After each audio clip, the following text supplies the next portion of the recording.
welcome to a video where I shall rank the top 5 legendary characters in the game. Like every video in this series, all characters featured will have their best upgrades equipped as to optimize their performance as much as possible. If you are deeply offended by my opinion, feel free to make a 10-minute expose video about it. Let's get started.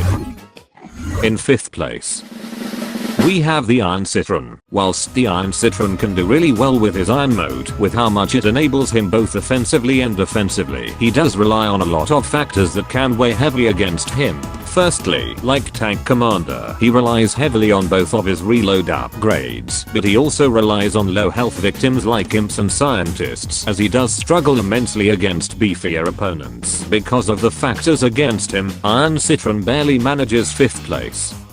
In 4th place, we have the Party Imp. Party Imp in most cases is an upgraded version of the stock imp, complete with more ammo, party time, and the mech doing more damage than the normal one. What holds Party Imp back however is how fragile he is with only 75 health, and that his mech has the shortest duration in the game, at only 50 seconds. Party Imp may be a top tier character out of the entire roster, but in this list, he only makes it up to 4th place.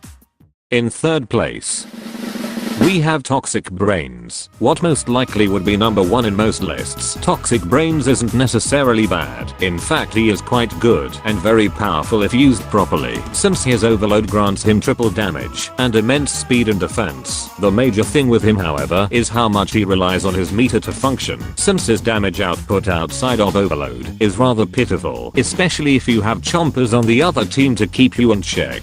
Because of this, Toxic Brains manages up to 3rd place.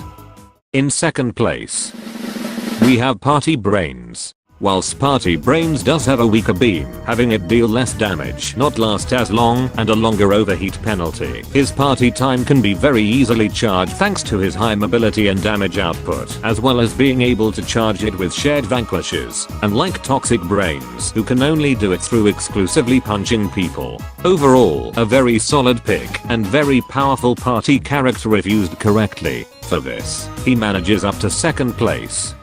And in 1st place, we have Party Corn. Party Corn is much like Party Brains in being slightly weaker than the base variant, with him having 10 less ammo per clip as well as having slightly less damage drop-off range, but his party time more than makes up for this, for not only how much damage the base Corn does already, but granting party time on top of that turns him into an absolute killing machine, capable of murdering even all-stars in just 1.5 seconds. It is thanks to these traits and capabilities that I personally believe that Party Corn is the best legendary character in the game. Be sure to come back for the next episode in 2 weeks. Thanks for watching, and don't forget to subscribe for more shit like this. Have fun.